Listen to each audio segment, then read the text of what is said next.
السلام عليكم ورحمة الله وبركاته، أحبائي متابعين الدكتور هيثم عارف في ألترا سكان. تحياتي لايف جديد النهاردة. الصراحة مجموعة حالات صعبة جدا جدا. أنا شايف حالة الأسبوع ده من أصعب حالات الأسبوع. وطبعا الأول بفكركم إن شاء الله بالمؤتمر السنوي بتاعنا، هيبقى إن شاء الله يوم الجمعة 5 يوليو. ويا ريت كل الناس على جروبات الواتساب معايا، الناس اللي علقت باسمها إن شاء الله على البوست هيوصل لكم الدعوات. يا ريت نشوف الناس كلها تنورنا إن شاء الله في المؤتمر يوم الجمعة 5 يوليو. طبعا هصدعكم طول الشهرين الجايين بإعلانات للمؤتمر لحد ما تنورونا إن شاء الله يوم الجمعة 5 يوليو. واحفظ الديت ان شاء الله وتنورونا في الميعاد بأمر الرحمن. معانا الدكتور رامي بركات ان شاء الله. طيب، هناخد مجموعة الحالات الجميلة بتاعة الأسبوع ده، بس إن شاء الله هيبقى كل يوم خميس. كل يوم خميس هنزل بوست بأحسن إجابات في الأسبوع. وإجابات الأسبوع ده الصراحة إجابات ممتازة من دكتورة نور ومن دكتورة أميرة وكمان من دكتورة هبة السيسي. هتلاقيني حاطط البوست المجمع كده الإجابات طول الأسبوع، سواء بقى من على جروب الواتساب أو من جروب أو من التليجرام أو من الفيسبوك، وحاططها وعاملها كلها بوست هنزله كل يوم خميس وأعمل منشن للناس. فإن شاء الله تبقى كل يوم خميس هنعمل نفس الطريقة دي عشان يعني ندي للناس حقها الإجابات الجميلة المميزة طول الأسبوع. طيب، نبتدي مجموعة حالات. طبعا الأول بشكر دكتور محمد عصام حشيش على اليوم الجميل النهاردة في مستشفى الشهداء. والفيتال دوبلر التراساوند كانت ورك شوب رائعة. لو انت طبعا في أي مستشفى وعايز نفس الورك شوب دي، ممكن تتواصل معانا ومع كايرو ميديكال، وإن شاء الله من دري. وإن شاء الله نيجي لكم المستشفى ونعمل ورك شوبس في مختلف المواضيع اللي هنحتاجها في الالتراساوند.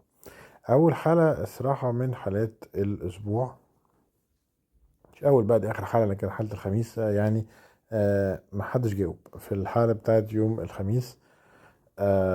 بس هي اكشولي الحاله يعني it's very difficult، ويعني جايه وقت متاخر شويه، تقريبا 34 اسبوع.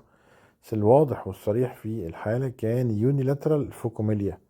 ما معنى كلمه فوكوميليا؟ الفوكوميليا تساوي ان انا عندي طرف فقمي. وكلمة فقمي يعني ايه؟ يعني الطرف عامل زي الايه، الفقميات اللي هي تبقى يعني الطرف نفسه عبارة عن الليمب كله تقريبا مش موجود، ومش موجود منه غير ايزر الهاند او الفوت. طبعا مور كومون في الابر ليمب، لكن الحالة دي كان فيها لور ليمب فوكوميليا. وهذه اللور ليمب فوكوميليا اسوشيتد كمان مع بوليداكتلي. ده الليمب النورمال اكشوالي، اللي هو يعني زي ما يكون فليكسد تحت. والليمب التاني الابنورمال هو اللي كان ظاهر في اول الفيديو خالص اهو. في اول الفيديو خالص ظاهر ليمب واحد ابنورمال، هو ده. وهي عبارة عن طرف فقمي صغير خالص with polydactyly unilateral فوكوميليا. يعني هي اتاتشت فقط بس للترانك. it was a very difficult case. اهو هو عامل يعني فليكشن لليمب. والليمب ده عبارة عن جاست الفوت فقط لا غير. الفوت اتاتشد منها للترانك على طول. هو ده معنى كلمة طرف فقمي.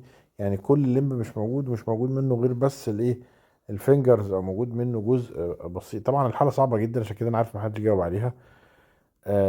مستني الحالة بعد العبور، يعني بعد البوست بعد ما تولد، لان هي وصلت 34 اسبوع. وهبعت لكم او هحط الصورة ان شاء الله في الكومنتات بتاعة الفيديو بعد الولادة ان شاء الله.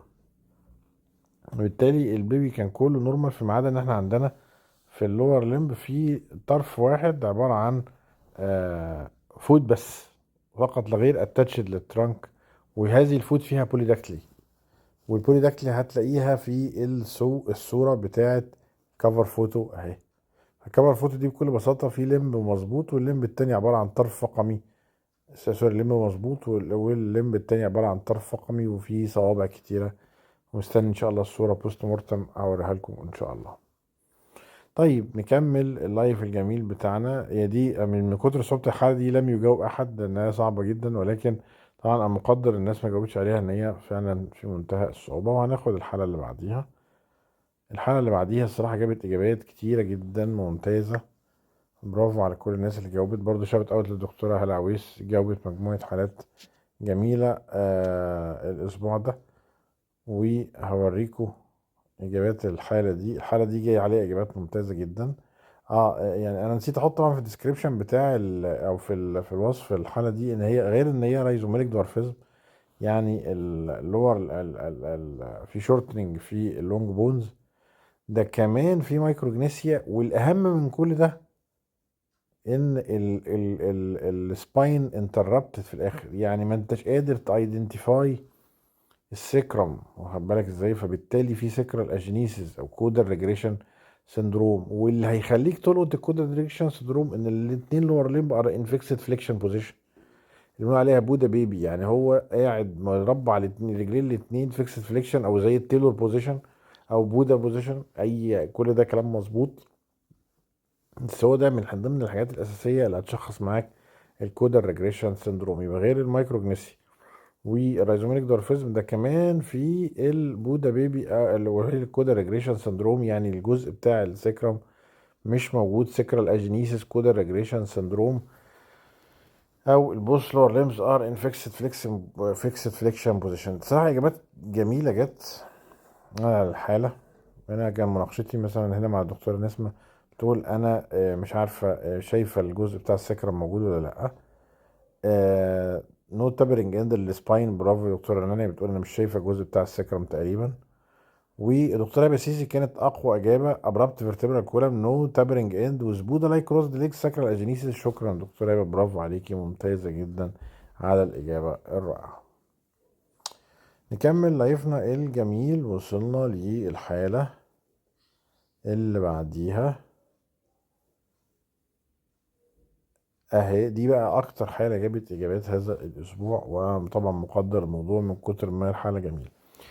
آه ال 3 دي ايمج بتاعتها ان انا عندي السباين عامل بالمنظر ده. طيب والراس راجعه لورا خالص، يبقى في مشكله في السباين، وهي اللي مرجعه الراس بالمنظر ده. دي الكفر فوت. اكشن انت لما تفتح السباين، من اقوى الاجابات الصراحه اللي جت الاسبوع ده، اللي بشكر الدكتوره منال على الاجابه، هو فين السباين؟ يعني هي بتقول هو السباين، فعندها حق، السباين مش موجود تقريبا او يكاد يكون. فاللي جاوب ان السباين اجينيسيس، انا مقدر تمام، برافو عليك. لامبوسكر اجينيسيس تمام. دكتوره نور ودكتوره هبه هنا بتقول مثلا في مشكله في السباين جامده جدا، تمام. سباين لوردوزس ماشي، بس برضو عايز اقوى من كده. والصراحه ايه الناس اللي جاوبت، يعني مثلا هنرجع كده للبوست المجمع. هرجع للبوست المجمع اهو، بتاع يوم اللي انا نزلته، اللي انا قلت بعد كده انزله بقى كل شويه بوست الخميس، في اجابه بقى دكتوره نور قالت انا شايفه في مشكله في السباين، او سباينا بيفيدا، او سباينال ديسترافيزم. اوكي برافو عليك، سباينال ديسترافيزم. ودكتوره اميره قالت سيجمنتال سباينال ديشينيس. خد بالك ان سباينال ديسترافيزم اللي الدكتوره نور بتقول عليها، وهي جوهر، يعني جزئيه السباينال ديسترافيزم هي جوهر، ركزوا معايا، او هي عباره عن العنوان العريض بتاع الاجابه، العنوان العريض بتاع الاجابه. فانا هحط لكم هنا اهو، ثانيه واحده اهو.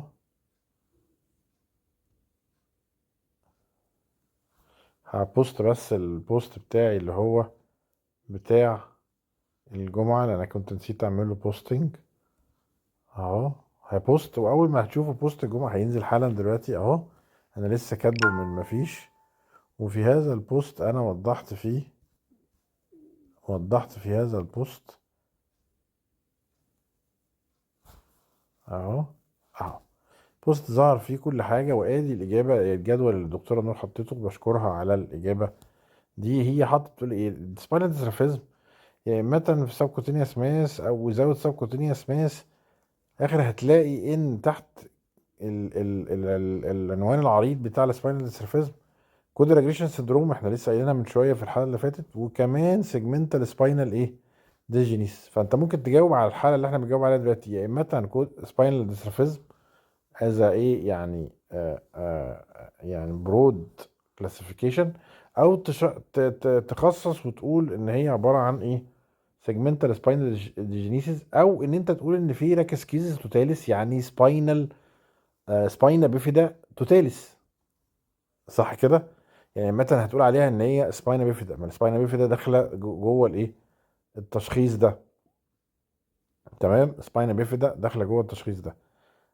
إيه لو قلت سباينا بيفيدا توتاليس اللي هي راكسكيزس توتاليس، ومع او تجاوب عليها السيجمنتال سباينال ديشينيسيس، يبقى اذا يا اما برود كلاسيفيكيشن اللي هو ايه سباينال ديستروفيزم، يا اما حاجه مخصصه جواه سيجمنتال سباينال ديجينيسيس، او ان انت تقول ان ده سباينا بيفيدا توتاليس اللي هو راكسكيزس توتاليس.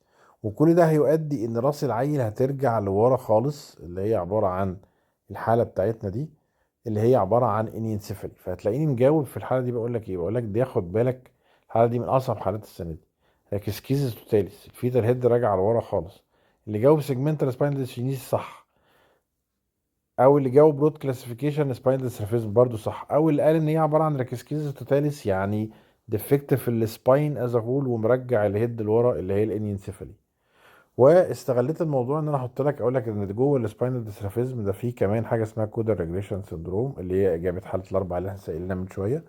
وجبت لك بقى مجموعه ايه فيديوهات كلها موجوده من القناه بتاعتي، فيها انينسيفالي مع راكسكيزس، راكسكيزس سيرفايكال بس مع انينسيفالي، وكمان كودا ريجريشن سندروم، ومجموعه ايه واستغلت برضو فرصه احط اجابه الدكتوره هبه موجوده، برافو عليكي لو بتشوفي اللايف ممتازه. تحط برضو في الاجابه بتاعت او في الناس اللي جاوبت يوم الخميس، اللي هو سوري البوست بتاع الخميس المجمع، وان انا اعمل لك منشن. فيلا نكمل.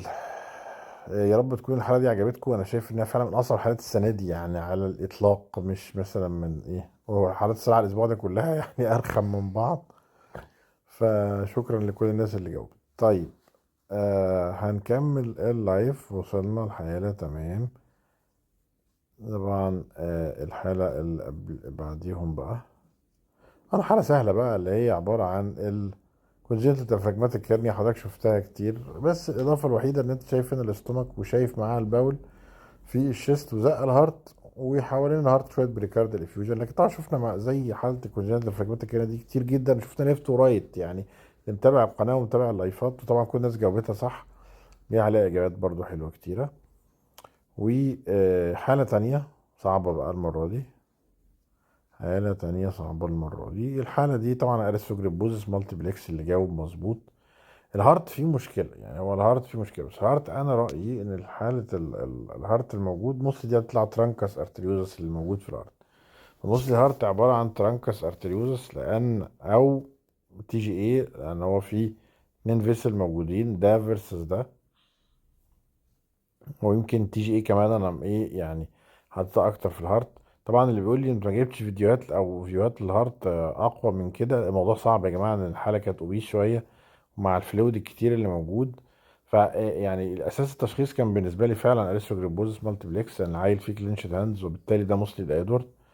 برافو على اللي جاوب ادوارد. وكمان شكل الهيد الستروبري شيبد سكال، وكمان عندنا داندي ووكر فاريانت او داندي ووكر مالفورميشن في البرين، وكمان في اسايتس موجود مع يونيلاترال هيدرو نفروزيس، وفي ناروثوراكس، وفي مشكله في الهارت مسلم ممكن تطلع تي جي ايه، لان في اتنين فيسل بس موجودين في الليفل بتاع السي فيسل، بلس ان في لارج فيستي. فانا برضو يعني وانا حتى بكتب الهارت في البيبي ده، يا دوب ان انا بس وصفت اللي موجود، شايف لارج في اس دي، وكويري يا ترى معاه ترانكس ولا معاه تي جي ايه. لكن يعني طبعا الاهم الهول مارك بتاع الحاله ده موستلي كروموزومال ابدورماليتي، موستلي ترايزومي 18 ادوارد. و يعني كانت was a very interesting كيس. وبرافو لكل الناس اللي جاوبتها صح، لان في كتير جاوبوها صح. مجرد بس لو فتحت كده الكومنتات، دكتور محمود عبد العزيز مثلا بيقول داندي ووكر فاريانت النشر بوستيريور فوسا، برافو عليك يا دكتور محمود. دكتور هيبقى كارديو مجالي عايزه فيديوهات اكتر الهارت، وانا كمان والله، بس ما قدرتش اطلع فيديوهات اكتر من كده. هاي اسايتس مظبوط. فشكرا لكل اللي جاوب على الحالة دي. it was a very difficult case برضه. آخر حالة من حالة الأسبوع بقى برضه حالة سهلة أوي بالسيريسرال فالف اوبستراكشن، ولكن يعني عجبت الناس عشان خاطر التصوير بتاعها، وأنا فعلا ما صورتها بالوضوح ده 3D، حطيتها وشفنا زيها كتير بقى هنا الميجاستايتس مع بايلاترال مايلد باك بريشر يعني، ومع بايلاترال رونوما صغيرة حوالين الكدني. it was a very easy case. ثانك يو فيري ماتش لكل الناس اللي جاوبت، ويعني ان شاء الله كل خميس هعمل شوت اوت للناس اللي جاوبت وانزله بوست في الخميس ان شاء الله، قبل ما انزل بوست الجمعة الاسبوعي وقبل ما اطلع اللايف. شكرا جزيلا للاحباء المتابعين.